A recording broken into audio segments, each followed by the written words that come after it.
Hello dear friend, मैं हूं DRX देवसपाल और आज हम लोग बुक रीड करने वाले हैं इमोशनल इंटेलिजेंट 2.0, जिसके बारे में बहुत सारी बातें हम लोग पिछले वीडियो में कर चुके हैं। कल के वीडियो में हम लोगों ने बात करी थी ईआई यानी इमोशनल इंटेलिजेंट के थर्ड डायमेंशन के बारे में, वो थी सोशल अवेयरनेस के बारे में। आज हम लोग इस बुक का फोर्थ डायमेंशन पर बात करने वाले हैं, जो है रिलेशनशिप मैनेजमेंट। तो बहुत इंपॉर्टेंट डायमेंशन है रिलेशनशिप मैनेजमेंट। इसके पहले के अगर 3 डायमेंशन आपने बहुत सिंसियरली जो है सुना है, मुझे पढ़ा है, समझा है, तो रिलेशनशिप मैनेजमेंट आप इजीली कर सकते हो। तो चलिए स्टार्ट करते हैं रिलेशनशिप मैनेजमेंट को। रिलेशनशिप मैनेजमेंट की बात करें तो रिलेशनशिप मैनेजमेंट को करने के लिए आपको ज़रूरत पड़ेगी ईआई की स्किल की, यानी 3 डायमेंशन की, जो हम लोग देख चुके हैं, सोशल अवेयरनेस, सोशल मैनेजमेंट और लास्ट थर्ड है सोशल अवेयरनेस। फिर से बोलता हूँ, पहला सॉरी मतलब गलत हो गया था, फिर से बोलता हूँ, सेल्फ अवेयरनेस, दूसरा सेल्फ मैनेजमेंट और तीसरा सोशल अवेयरनेस। इन तीनों पे हम लोग काम करके जो है रिलेशनशिप मैनेजमेंट कर सकते हैं। रिलेशनशिप मैनेजमेंट के लिए इसको सक्सेसफुली अगर मैनेज करना है तो खुद के इमोशंस को जानना चाहिए हमें, और फिर औरों के। खुद के इमोशंस को जानने के लिए हम लोगों को सेल्फ अवेयरनेस पर काम करना पड़ेगा, दूसरों के इमोशंस पर काम करने के लिए हमें सोशल अवेयरनेस पर काम करना पड़ेगा। ये हम लोग देख चुके हैं। रिलेशनशिप मैनेजमेंट के कई फायदे हैं। आप बेहतर कम्युनिकेट कर सकते हो लोगों से, औरों के साथ बेहतर कनेक्शन बना सकते हो। तो जब आप रिलेशनशिप मैनेजमेंट सीख जाते हो तो आप बातें बड़ी अच्छी करना सीख जाते हो, यानी कम्युनिकेशन में अच्छे हो जाते हो, औरों के साथ बेहतर कनेक्शन बना लेते हो, और सक्सेस का जो रास्ता होता है वो यहीं से होते हुए जाता है कि आप जब लोगों से कनेक्शन बनाते हो, नेटवर्क बनाते हो, तो आपके सफलता के चांसेस बहुत ज़्यादा बढ़ जाते हैं। आप दूसरों को बेहतर तरीके से समझ पाएंगे और आप दूसरों को कैसे ट्रीट करें ये समझ पाएंगे। तो आप दूसरों को जो है बहुत अच्छे से समझने लगेंगे और दूसरों को कैसे ट्रीट करना है, सिचुएशन के अकॉर्डिंग क्या बोलना है, क्या नहीं बोलना है, ये आसानी से सीख जाओगे। लोग आपकी बातों को सुनेंगे, और रिलेशनशिप मैनेजमेंट की आपको प्रैक्टिस करना पड़ेगा। लेकिन उसके लिए लोग आपकी बातों को सुने, इसके लिए आपको जो है रिलेशनशिप मैनेजमेंट की प्रैक्टिस करनी पड़ेगी। अगर आप चाहते हो कि आपके सारे रिश्तेदार या जितने भी रिलेशंस है वो आपको सुने, तो उसके लिए आपको रिलेशनशिप मैनेजमेंट की प्रैक्टिस करनी पड़ेगी। अब रिलेशनशिप मैनेजमेंट की स्टडी हम लोगों को करनी पड़ेगी। तो स्ट्रेस वाली जगह में आप रिलेशनशिप बनाना मुश्किल है, जहाँ लोग भड़के रहते हैं।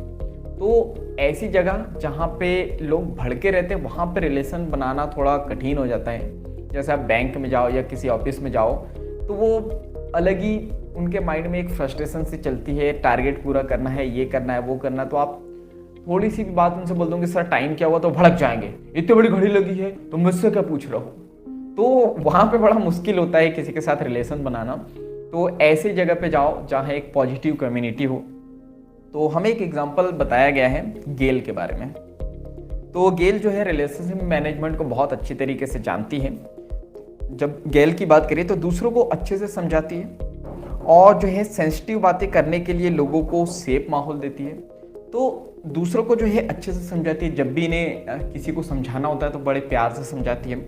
सेंसिटिव बातें करने के लिए भी जो है लोगों को सेफ माहौल देती है। कई बार ऐसी बातें होती है कि बहुत सारे लोग डरते हैं कि मैं कहूँ नहीं कहूँ, तो एक अच्छा माहौल देती है, जिसकी वजह से सब लोग उनसे बातें शेयर कर पाते हैं। जब लोगों को ऊपर उठाने की बारी आती है तो गेल उन लोगों की प्रशंसा करना कभी नहीं भूलती है। तो जब लोग कुछ अच्छा करते हैं तो उनकी प्रशंसा करती है, ताकि लोग अपनी लाइफ में ग्रो करते हैं।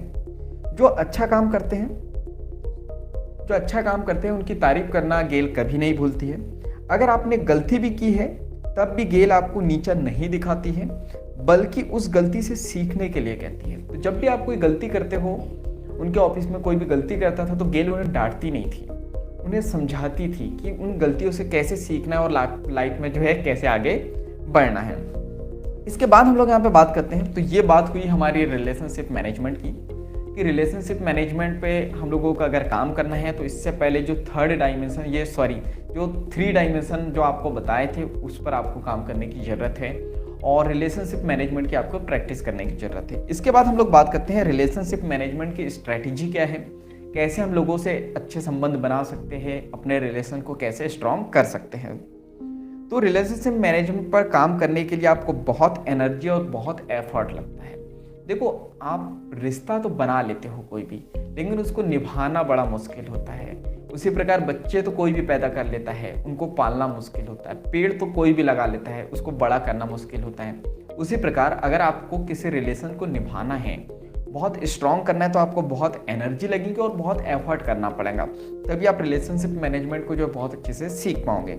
ऐसा करने में बहुत जल्लाहट होती है, यानी बहुत तरास आता है, बहुत आलसी आती है, बहुत फ्रस्ट्रेशन होती है कि ये भी रिश्ता हमें देखना है, वो भी हमें रिश्ता देखना है, कभी गिफ्ट देना है, कभी अच्छी बातें करना है, कभी कोई फंक्शन में जाना है। तो बहुत फ्रस्ट्रेट रहते हैं हम लोग रिश्तों को लेके। पर इसे संभालने के लिए एफर्ट लगाना आपको जो है फ़ायदेमंद ही होगा आपके लिए। जब आप इस पर एफर्ट लगाते हैं रिलेशन को निभाने के लिए, तो आपको लाइफ में ये फ़ायदा ही देगा।